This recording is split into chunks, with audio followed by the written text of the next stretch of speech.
Hi hello friends, welcome back to our channel. ಎಲ್ಲರೂ ಹೇಗಿದ್ರು friends? ಚೆನ್ನಾಗಿದ್ದೀರಾ? ನಾನು ಚೆನ್ನಾಗಿದ್ದೀನಿ. ನೀವು ಚೆನ್ನಾಗಿರಬೇಕು ಅಂತ ಭಾವಿಸ್ತಾ ಬನ್ನಿ ಫ್ರೆಂಡ್ಸ್, ಇವತ್ತಿನ ವ್ಲಾಗ್ನ ಸ್ಟಾರ್ಟ್ ಮಾಡೋಣ. ಇವತ್ತಿನ ವ್ಲಾಗ್ ಬಂದ್ಬಿಟ್ಟು ಇನ್ನೇನು ಸ್ಯಾರಿ ಪ್ಲೇಟಿಂಗ್ಸ್ ಇತ್ತು, ಅದು ಮಾಡಬೇಕು ಅಂತ ಹೇಳಿಬಿಟ್ಟು ಬೆಳಗ್ಗೆನೇ ಬಂದಿದ್ದೀನಿ. ಅಂದರೆ ಅಡುಗೆಗೆ ಎಲ್ಲನೂ ಇಟ್ಟು ಹಾಗೆ ಇನ್ನೇನು ಆಲ್ಮೋಸ್ಟ್ ಅಡುಗೆನೂ ಆಗ್ತಾ ಬಂತು. ಸರಿ ಅಂತ ಹೇಳ್ಬಿಟ್ಟು ಮುದ್ದೆಗೆ ಎಲ್ಲ ಇಟ್ಟು ಇಲ್ಲಿ ಬಂದಿದ್ದೀನಿ. ಪ್ಲೇಟಿಂಗ್ ಮಾಡೋಣ ಅಂತ ಹೇಳ್ಬಿಟ್ಟು ಬನ್ನಿ, ಯಾವ ಥರ ಎಲ್ಲ ಆಗುತ್ತೆ ಏನು ಹೇಗೆ ಅಂತ ಹೇಳ್ಬಿಟ್ಟು ಹಾಗೆ ನೋಡೋಣ ಬನ್ನಿ. ಹಾಯ್ ಫ್ರೆಂಡ್ಸ್, ನೋಡಿ ಇವಾಗ ಬಂದ್ಬಿಟ್ಟು ಇನ್ನೇನು 2 o'clock ಆ ಥರ ಆಗ್ತಾಯಿದೆ. ಇನ್ನು ನೋಡ್ದಲ್ಲ, ಅವಾಗೆ ಪ್ಲೇಟಿಂಗ್ ಮಾಡಬೇಕು ಅಂತ ಹೇಳ್ಬಿಟ್ಟು ರೆಡಿ ಮಾಡಿದ್ನ. ಅಷ್ಟರೊಳಗೆ ಐಬ್ರೋಗೆ ಅಂತ ಹೇಳಿಬಿಟ್ಟು ಇಬ್ಬರು ಬಂದಿದ್ದರು, ಮತ್ತು ಫೇಶಿಯಲ್ ಒಬ್ಬರು ಮಾಡಿಸ್ಕೊಂಡ್ರು. ಆ ಥರ ಬರ್ತಾನೇ ಇದ್ದರು. ಇನ್ನು ಊಟನೂ ತಿಂದಿರಲಿಲ್ಲ. ಇವಾಗ ಊಟ ಎಲ್ಲನೂ ತಿಂದ್ಕೊಂಡು ಇವಾಗ ಮತ್ತೆ ಬಂದಿದ್ದೀನಿ ಪ್ಲೇಟಿಂಗ್ ಮಾಡೋದಕ್ಕೆ ಅಂತ ಹೇಳ್ಬಿಟ್ಟು. ಊಟ ನೋಡಿದ್ರಲ್ಲ, ಹುಣಸೆ ಚಿಗುರು ಸಾಂಬಾರು, ಮುದ್ದೆ, ರೈಸು ಎಲ್ಲನೂ ಮಾಡಿದ್ದೆ, ಆಯಿತು. ಇವಾಗ ಪ್ಲೇಟಿಂಗ್ ಅದು ಇದು ಮಾಡ್ತಾಯಿದ್ದೀನಿ. ಎಷ್ಟೊತ್ತಾಗುತ್ತೋ ಏನೋ ಗೊತ್ತಿಲ್ಲ. ಒಂದು 9 ಸ್ಯಾರೀಸ್ ಇದ್ದಾವೆ, ಅವೆಲ್ಲವೂ ಮಾಡಬೇಕು. ನೋಡೋಣ, ಇವತ್ತು ಹೆಲ್ಪ್ ಮಾಡೋಕ್ಕೆ ಅಂತ ಹೇಳ್ಬಿಟ್ಟು ನನ್ನ ಮಗನೂ ಇಲ್ಲ. ನನ್ನ ಚಿಕ್ಕ ಮಗ ಕಾಲೇಜ್ಗೆ ಹೋಗಿದ್ದಾನೆ. ಇವಾಗ ನಾನೊಬ್ಬಳೇ ಮಾಡ್ಕೋಬೇಕು. ಬನ್ನಿ, ಮಾಡಿದ್ಮೇಲೆ ತೋರಿಸ್ತೀನಿ ಯಾವ ಥರ ಎಲ್ಲ ಆಯಿತು ಏನೋ ಇದೆ ಅಂತ ಹೇಳ್ಬಿಟ್ಟು. ಒಳಗಡೆ ಸೆಕೆ ಫ್ಯಾನ್ ಹಾಕ್ಕೊಂಡಿದ್ರೂ ಅದು ಸರಿಯಾಗಿ ಬಿಸಿ ಸೆಕೆನೇ ಬರುತ್ತೆ ನೋಡಿ. ಆಚೆ ಇದ್ದರೆ ಗಾಳಿ ಬರ್ತೈತೆ ನೋಡಿ, ಬಿಸಿಲು ಯಾವ ಥರ ಇದೆ ಅಂತ ಹೇಳ್ಬಿಟ್ಟು. ನಮಗೆ ಅಷ್ಟು ಮರಗಳಿದ್ದಾವೆ, ಅದಕ್ಕೆ ಸರ್ ಹೋಯ್ತು, ಇಲ್ಲ ಅಂದರೆ ಅದೇನೂ ಇರ್ತಾಯಿರಲಿಲ್ಲ.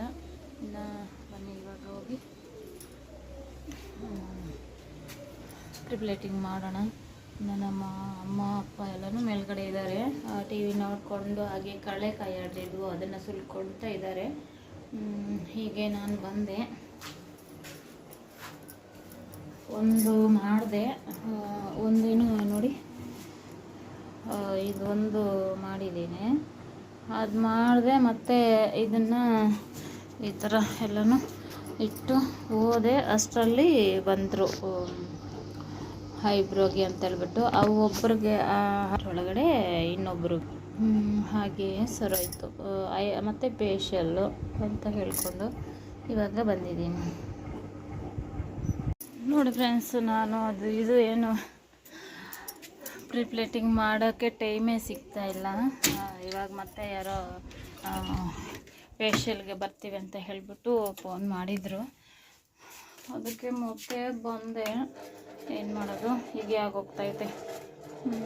ಅದಕ್ಕೆ ಬಂದಿದ್ದೀನಿ, ಎಲ್ಲನೂ ರೆಡಿ ಮಾಡಿಕೊಳ್ಳೋಣ ಅಂತ ಹೇಳಿಬಿಟ್ಟು. ಈ ಥರ ಇರುತ್ತೆ ನನ್ನ ಕೆಲಸ. ಒಂದು ಕೆಲಸಕ್ಕೆ ಹೋದರೆ ಇನ್ನೊಂದು ಕೆಲಸ ಇದೇ ಥರ ಆಗ್ಬಿಡುತ್ತೆ.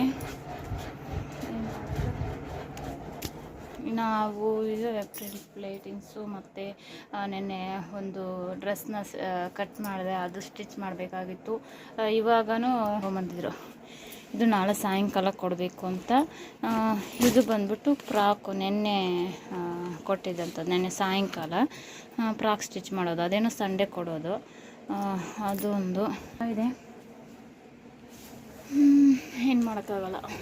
ಅಲ್ಲಿಗೂ ಎಷ್ಟೊಂದು ಜನರನ್ನ ಕಳಿಸ್ತಾ ಇದ್ದೀನಿ ಫ್ರೆಂಡ್ಸ್ ವಾಪಸ್ಸು. ಅಂದರೆ ನಾನು ಫೇಶಿಯಲ್ ಮಾಡಲ್ಲ ಅದು ಇದು ಅಂತ ಹೇಳ್ಬಿಟ್ಟು. ಅದಕ್ಕೆ ನನಗೋಸ್ಕರನೇ ಪಾಪ ಫೋನ್ ಮಾಡಿ ಕೇಳ್ತಾರಲ್ವ, ಅದಕ್ಕೋಸ್ಕರ ಯಾಕೆ ಅಂತ ಹೇಳ್ಬಿಟ್ಟು ಅಷ್ಟೊಂದು ಬ್ಯುಸಿ ಅಂದರೆ ಇದೇ ಕೆಲಸ ಇಲ್ಲ, ಅರ್ಜೆಂಟ್ ಇಲ್ವಲ್ಲ. ಅದು ಪ್ಲೇಟಿಂಗು ನೈಟು ನನ್ನ ಮಗನೂ ಬರ್ತಾನೆ, ಅಷ್ಟೊತ್ತಿಗೆ ಇಬ್ಬರೂ ಸೇರ್ಕೊಂಡು ಮಾಡೋಣ ಅಂತ ಹೇಳ್ಕೊಂಡು ಸರಿ ಅವ್ರನ್ನ ಬರೋಕ್ಕೆ ಕೇಳಿದೆ. ಏನು ಮಾಡೋದು, ಸರಿ ಅದನ್ನೆಲ್ಲನೂ ರೆಡಿ ಮಾಡ್ತೀನಿ ಫೇಶಿಯಲ್ಗೆ ಅಂತ ಹೇಳ್ಬಿಟ್ಟು. ನೋಡಿ, ಫೇಶಿಯಲ್ಗೂ ಅವರು ಬಂದರು, ಮತ್ತು ಎಲ್ಲನೂ ಆಗಿ ಲಾಸ್ಟ್ ಇದರಲ್ಲಿ ಇಟ್ಟಿದ್ದೀನಿ. ಇನ್ನು ಎಲ್ಲಿ ನನ್ನ ಮಗನೂ ಬಂದ, ಇನ್ನೇನು 5:30 ಆ ಥರ ಆಗಿತ್ತು ಅಷ್ಟೊತ್ತಿಗೆಲ್ಲನೂ ಟೈಮು. ನನ್ನ ಮಗನೂ ಕಾಲೇಜಿಂದ ಬಂದ. ಇನ್ನು ಸಾಯಂಕಾಲ ಆಯ್ತಲ್ವ, ಇದು ಕಾಫಿ ಕುಡಿಯೋರು ಕಾಫಿ, ಹಾಗೆ ನಮ್ಮಮ್ಮ ಅಪ್ಪ ಎಲ್ಲನೂ ಹಾಲು ಕುಡಿತಾರೆ, ಅವ್ರಿಗೆ ಹಾಲು ಆ ಥರ ಎಲ್ಲನೂ ಕೊಟ್ಟೆ. ಇನ್ನು ಇದ್ದಾವೆ ಬಟ್ಟೆ ಎಲ್ಲನೂ ಕಟ್ ಮಾಡೋದು ಹಾಗೆ ಹೀಗೆ ಎಲ್ಲನೂ ಇದೆ. ಅದಕ್ಕೆ ಹೋಗಬೇಕು, ಅದನ್ನು ನೋಡಬೇಕು. ಇನ್ನು ಈ ಕಡೆ ಇದನ್ನು ನೋಡಬೇಕು. ಹೇಳಿದೆ ಅಲ್ವಾ, ಅಡುಗೆ ಕೆಲಸ ಆ ಥರ ಎಲ್ಲ ನಮ್ಮಮ್ಮ ಮಾಡೋದಿಲ್ಲ. ಇನ್ನು ಬೇರೆ ಎಲ್ಲನೂ ಮಾಡ್ತಾಳೆ. ಇನ್ನು ಕಡಲೆಕಾಯಿ ಇತ್ತು, ಅದನ್ನು ಸುಳ್ಕೊಂಡು ಕೂತ್ಕೊಂಡಿದ್ದಾರೆ. ಅದು ಇದು ಹಾಳಾಗ್ಬಿಡತ್ತೆ ಅಂತ ಹೇಳಿಬಿಟ್ಟು. ಇನ್ನು ಹಾಗೆ ನಾನು ಬೆಳಗ್ಗೆಯಿಂದ ಸ್ವಲ್ಪ ಹೊತ್ತು ಫ್ರೀ ಇಲ್ಲ ಫ್ರೆಂಡ್ಸ್. ಇಬ್ಬರು ಮೂವರಿಗೆ ಫೇಶಿಯಲ್ ಮಾಡಿದ್ದ 1 hour 1.5 hour ನಿಂತ್ಕೊಂಡು ಕೈ ಕಾಲು ಎಲ್ಲ ನೋಡಿ ಫ್ರೆಂಡ್ಸ್. ಕಾಫಿ ಕುಡಿದು ಎಲ್ಲನೂ ಆಯಿತು. ಇನ್ನು ಇಲ್ಲಿಗೆ ಹಾಗೆ ಬಂದರೆ ಅಂದರೆ ಯಾರು ಇಬ್ಬರು ಐಬ್ರೋಗೆ ಅಂತ ಹೇಳ್ಬಿಟ್ಟು ಬಂದರು. ಅವ್ರದ್ದೆಲ್ಲ ಮುಗಿಸಿ ಹೋದರು. ಇನ್ನೊಂದು ಆವಾಗಲೇ ಸ್ಟಿಚ್ ಹಾಕೋಕ್ಕೆ ಅಂತ ಹೇಳ್ಬಿಟ್ಟು ಒಂದು ಡ್ರೆಸ್ ಕೊಟ್ಟೋದ್ರು.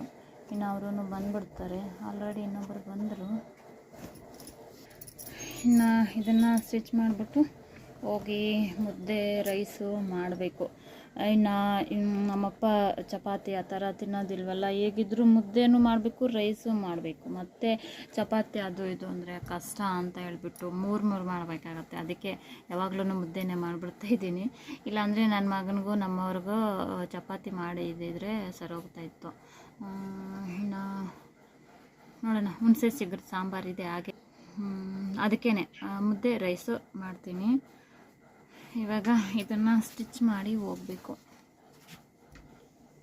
ಇನ್ನು ಇಲ್ಲಿ ನೋಡಿ, ನನ್ನ ಮಗ ಬಂದಿದ್ದಾನೆ, ಯಾವ ಥರ ಮಾಡಿಕೊಂಡು ಇಟ್ಕೊಂಡಿದ್ದಾನೆ ಅಂತ. ಇನ್ನು ಇಲ್ಲಿ ಅಡುಗೆ ಕೆಲಸ ಎಲ್ಲ ಆಗಿದ್ದಾದಮೇಲೆ ಇದು ಬಂದ್ಬಿಟ್ಟು ಇನ್ನೇನು ಅರ್ಧ ರಾತ್ರಿ ಆ ಥರ ಆಯಿತು. ಎಲ್ಲ ಸ್ಯಾರೀಸ್ಗೂ ಎಲ್ಲನೂ 9 ಬೆಳಗ್ಗೆ ಎಲ್ಲನೂ 2 ಸ್ಯಾರಿ ಏನೋ ಮಾಡಿದೆ ಅಷ್ಟೇ ಫ್ರೆಂಡ್ಸ್. ಮಾಡೋಕ್ಕಾಗಲಿಲ್ಲ, ಬರ್ತಾನೆ ಇದ್ರಲ್ವ ಯಾರಾದರೂ ಒಬ್ಬರು ಹಾಗಂತ ಮಾಡೋಕ್ಕಾಗಲಿಲ್ಲ. ಇನ್ನು ಮತ್ತು ನನ್ನ ಮಗನೂ ಬಂದ. ಅವನು ಇದಕ್ಕೆಲ್ಲನೂ ಇಬ್ಬರಿದ್ದರೆ ಫ್ರೀಯಾಗಿ ನಾವು ಚೆನ್ನಾಗಿ ಮಾಡ್ಬೋದು ಅಂತ ನನ್ನ ಅನಿಸಿಕೆ. ಒಬ್ಬರಿದ್ದರೆ ಸ್ವಲ್ಪ ಲೇಟು ಅನಿಸುತ್ತೆ ಅಂತ ನನ್ನ ಅನಿಸಿಕೆ. ಅದೇ ನಾವಿಬ್ಬರು ಇರೋದ್ರಿಂದ ನಾನು ಈ ಥರ ಪ್ಲೇಟಿಂಗ್ ಎಲ್ಲನೂ ಇಟ್ಕೊಟ್ರೆ ನನ್ನ ಮಗ ಹೈರಾಣ್ ಮಾಡಿ ಮತ್ತು ಮಡ್ಚೋಕ್ಕೂ ನಾನು ಹೆಲ್ಪ್ ಮಾಡಿ ಆ ಥರ ಎಲ್ಲ ಆಯಿತು. ನೋಡಿ, ಸ್ಯಾರಿ ಯಾವ ಥರ ಇರುತ್ತೋ ಆ ಥರ ನಮಗೆ ಪ್ಲೇಟಿಂಗ್ ಅನ್ನೋದು ಚೆನ್ನಾಗಿ ಕೂತ್ಕೊಳ್ಳುತ್ತೆ. ಹಾಗೆಯೇ ಇಲ್ಲಿ ನಾನು ಕವರ್ಸೂ ತರಿಸಿದ್ದೆ. ಮೊನ್ನೆ ಮಾಡಿದಾಗ ಕವರು ಆ ಥರ ಏನೂ ಇರಲಿಲ್ಲ, ಹಾಗೆ ಕೊಟ್ಟಿದ್ದೆ. ಇವಾಗ ಅದಕ್ಕೆ ಆಗೋ ಥರ ಕವರ್ಸೂ ಮೀಶೋನಲ್ಲಿ ಆರ್ಡ್ರ್ ಮಾಡಿ ಇಟ್ಕೊಂಡಿದ್ದೆ. ಅದಕ್ಕೇ ಆ ಕವರನ್ನು ಹಾಕಿ ನೀಟಾಗಿ ಈ ಥರ ಐರನ್ ಮಾಡಿ ಇಟ್ಟಿದ್ದೀವಿ ನಾನು ನನ್ನ ಮಗ. ಮತ್ತು ಇದು ಬಂದ್ಬಿಟ್ಟು ನೆಕ್ಸ್ಟ್ ಡೇ ಬೆಳಗ್ಗೆ ಆಗಿರುತ್ತೆ. ಈ ಥರ ಸಾಂಬಾರು ಮಾಡೋಣ ಅಂತ ಹೇಳಿಬಿಟ್ಟು ಬೇಳೆ, ಬದನೆಕಾಯಿ, ಹೀರೆಕಾಯಿ ಮತ್ತು ಟೊಮೊಟೊ, ಇದು ಮಾವಿನಕಾಯಿ ಸೀಸನ್ ಆಗಿರೋದ್ರಿಂದ ಮಾವಿನಕಾಯಿ ಹಾಕಿ ಮಾಡಿದ್ರೆ ತುಂಬಾ ಚೆನ್ನಾಗಿರುತ್ತೆ. ಈರುಳ್ಳಿ, ಬೆಳ್ಳುಳ್ಳಿ, ಟೊಮೊಟೊ, ಬದನೆಕಾಯಿ, ಹೀರೆಕಾಯಿ, ಬೇಳೆ ಮತ್ತು ಮಾವಿನಕಾಯಿ, ಇವಾಗ ತರಕಾರಿ ಸಾಂಬಾರು ಪೌಡರು ಹಾಗೆ ಖಾರ ಪುಡಿ ಇವೆಲ್ಲನೂ ಹಾಕಿ ಚೆನ್ನಾಗಿ ಕುದಿಸ್ಕೊಂಬಿಟ್ಟು 1-2 ವಿಸಿಲ್ಸ್ ಬರೋ ತನಕ ಕುದಿಸ್ಕೊಂಡು ಮತ್ತೆ ಈ ಥರ ಮಾಡಿ ಮತ್ತು ಅದಕ್ಕೆ ಒಗ್ಗರಣೆ ಕೊಟ್ಕೊಂಡ್ರೆ ಸಾಂಬಾರು ಅನ್ನೋದು ತುಂಬಾ ಚೆನ್ನಾಗಿರುತ್ತೆ. ಒಂದ್ಸಲ ನೀವು ಟ್ರೈ ಮಾಡಿ. ಮಾವಿನಕಾಯಿ ಹಾಕೋದ್ರಿಂದ ನಾವು ಹುಳಿ ಹಾಕೋ ಅವಶ್ಯಕತೆ ಇರೋದಿಲ್ಲ. ಸಾಂಬಾರು ಅಷ್ಟೇ ಹುಳಿ ಹುಳಿಯಾಗಿ ಟೇಸ್ಟ್ ಅನ್ನೋದು ಚೆನ್ನಾಗಿರುತ್ತೆ. ಒಂದ್ಸಲ ಟ್ರೈ ಮಾಡಿ ನೋಡಿ. ಈ ಥರ ನುಣ್ಣಗೆಲ್ಲ ಇದು ಮಾಡಿದ್ಮೇಲೆ ನಾನು ಒಗ್ಗರಣೆ ಹಾಕ್ಕೊತಾ ಇದ್ದೀನಿ. ನಾನು ಉಪ್ಪು ಹಾಕಿಲ್ಲ, ಯಾಕಂದರೆ ಅದು ಬೇಳೆ ನುಣ್ಣಗಾಗೋದಿಲ್ಲ ಅಂತ ಹೇಳ್ಬಿಟ್ಟು ಉಪ್ಪು ಹಾಕಿಲ್ಲ. ಇವಾಗ ಹಾಕ್ಕೊಳ್ಳೋ ಅಂಥದ್ದು ನೋಡಿ. ಈ ಥರ ಸಾಂಬಾರು ಮತ್ತು ನಮಗೆ ಎಷ್ಟು ನೀರು ಬೇಕು ಏನೋ ಅಂತ ಹಾಕ್ಕೊಂಡು ಇವಾಗ ಉಪ್ಪು ಹಾಕ್ಕೊಂಡು ಚೆನ್ನಾಗಿ ಕುದಿಸ್ಕೊಂಡ್ರೆ ನಮಗೆ ಟೇಸ್ಟಿಯಾದಂಥ ಸಾಂಬಾರು ರೆಡಿ ಆಗುತ್ತೆ. ಇದಕ್ಕೆ ಲಾಸ್ಟಲ್ಲಿ ಕರಿಬೇವು, ಕೊತ್ತಂಬರಿ ಹಾಕಿ ಸ್ವಲ್ಪ ಹೊತ್ತು ಕುದಿಸಿ ಇಳಿಸಿದ್ರೆ ನಮಗೆ ಟೇಸ್ಟಿ ಸಾಂಬಾರು ರೆಡಿ ಆಗುತ್ತೆ. ಇದು ಬಂದ್ಬಿಟ್ಟು ಅವತ್ತು ಅರ್ಧ ರಾತ್ರಿ ಆಗಿದೆ, ಅಂದರೆ 1:30 2 o'clock ಮಧ್ಯದಲ್ಲಿ. ಏನು ಅವತ್ತು ಮಲ್ಕೊಂಬಿಟ್ಟಿದ್ದೀವಿ. ಕರೆಂಟ್ ಬೇರೆ ಹೊರ್ಟೋಗಿದೆ, ಸೆಕೆಗೆ ಇರೋಕ್ಕಾಗ್ತಾಯಿಲ್ಲ. ಹಾಗೆ ಸೊಳ್ಳೆ ಕಾಟ, ಫ್ಯಾನ್ ಆಫ್ ಆಗಿರೋದ್ರಿಂದ ನೆನಪಾಗೋಯ್ತು ಫ್ರೆಂಡ್ಸ್, ನಿದ್ದೆನೇ ಬರ್ತಾಯಿಲ್ಲ. ಸರಿ ಅಂತ ಆಚೆ ಕೂತ್ಕೊಂಡಿದ್ವಿ. ಕರೆಂಟು ಬಂತು ಅಷ್ಟರೊಳಗೆ, ಇನ್ನೇನು ಅರ್ಧ ಗಂಟೆ ಆ ಥರ ಕೂತ್ಕೊಂಡಿದ್ವಿ, ಮತ್ತೆ ಬಂತು ಕರೆಂಟು. ಇಲ್ಲಿ ನೋಡಿ, ಬೆಕ್ಕೇನೋ ಸೌಂಡ್ ಮಾಡ್ತಾಯಿದೆ ಅಂತ ಹೇಳ್ಬಿಟ್ಟು ನನ್ನ ಮಗ ಬಂದು ವಿಡಿಯೋ ಮಾಡ್ಕೊತಾ ಇದ್ದಾನೆ ಆಚೆ ಬಂದು. ಆವಾಗ ನೋಡಿದ್ರೆ ಆ ಥರ ಇದೆ. ಅರ್ಧ ರಾತ್ರಿಯಲ್ಲಿ ನಾನು ನನ್ನ ಮಕ್ಕಳು ಆಚೆ ಕೂತ್ಕೊಂಡು ಕರೆಂಟ್ಗೋಸ್ಕರ ವೆಯ್ಟ್ ಮಾಡ್ತಾಯಿದ್ವಿ. ಇನ್ನು ಫ್ಯಾನ್ ಇಲ್ಲದೆ ಇದ್ದರೆ ಮನೆಯಲ್ಲಿ ಇರೋಕ್ಕೆ ಆಗೋದಿಲ್ಲ ಫ್ರೆಂಡ್ಸ್, ಆ ಥರ ಇತ್ತು. ಅದಕ್ಕೋಸ್ಕರನೇ ಆಚೆ ಬಂದು ಕೂತ್ಕೊಂಡಿದ್ವಿ. ಮತ್ತು ಕರೆಂಟ್ ಬಂತು, ಮತ್ತೆ ಹೋಗಿ ಮಲ್ಕೊಂಡಿದ್ದಾಯಿತು. ಇಲ್ಲಿ ಬಂದ್ಬಿಟ್ಟು ಫ್ರಾಕ್ನ ಸ್ಟಿಚ್ ಮಾಡಿದೆ. ನೋಡಿ ಹಿಂದ್ಗಡೆ ನನ್ನ ಮಗ ನೋಡಿ ಅವನು ಪೋಸ್ ಕೊಡ್ತಾ ಇದ್ದಾನೆ ವಿಡಿಯೋಗೆ. ಈ ಲೆಹಂಗಾ ಹಿಂದಿನ ವಿಡಿಯೋದಲ್ಲಿ ಎಲ್ಲನೂ ಕಟ್ ಮಾಡಿದೆ ಅಲ್ವಾ ಲೆಹಂಗಾನ, ಅದನ್ನು ಇವಾಗ ಈ ಥರ ಸ್ಟಿಚ್ ಮಾಡಿದ್ದೀನಿ. ನೋಡಿ ಯಾವ ಥರ ಬಂದಿದೆ ಏನು ಅಂತ. ಅದೇನಂದರೆ ಕ್ಲಾತ್ ಮೇಲೆ ಡಿಪೆಂಡ್ ಆಗುತ್ತೆ ಫ್ರೆಂಡ್ಸ್, ನಾವು ಡಿಸೈನು ಎಲ್ಲನೂ ಸ್ಟಿಚ್ ಮಾಡೋದ್ರಲ್ಲಿ. ಇದು ಹೊಸದಾಗಿ ಟ್ರೈ ಮಾಡಿದ್ದೀನಿ, ಮುಂದ್ಗಡೆ ಕೋಟ್ ಬಂದಿರೋ ಥರ ಚೆನ್ನಾಗಿದೆ ಅದೊಂಥರ. ಇನ್ನೂ ಈ ಥರ ಸ್ಟೆಪ್ಪು ಆ ಥರ ಇಡೋಣ ಅಂತ ಹೇಳ್ಬಿಟ್ಟು ಕಟ್ ಮಾಡಿದ್ದೆ, ಆದರೆ ಅದು ಎತ್ಕೊಂಡಿರುತ್ತೆ ಅಂತ ಹೇಳಿಬಿಟ್ಟು ಅದನ್ನು, ಅಂದರೆ ಕ್ಲಾತ್ ಒಂಥರ ಸ್ಮೂತಾಗಿದೆ, ಅದಕ್ಕೋಸ್ಕರ ಅದನ್ನು ಏನು ಆ ಥರ ಮಾಡ್ದಿರ ನಾರ್ಮಲಾಗಿ ಶೇಪ್ ಕೊಟ್ಟು ಕಟ್ ಮಾಡಿಬಿಟ್ಟೆ. ನೋಡಿ ಫೈನಲಾಗಿ ಈ ಥರ ಬಂದಿದೆ. ಇನ್ನು ಬೇರೆದ್ರಲ್ಲಿ ಕ್ಲಾತ್ರಲ್ಲಿ ಹೊಲಿದ್ರೆ ಇನ್ನೂ ಚೆನ್ನಾಗಿ ಬರುತ್ತೆ.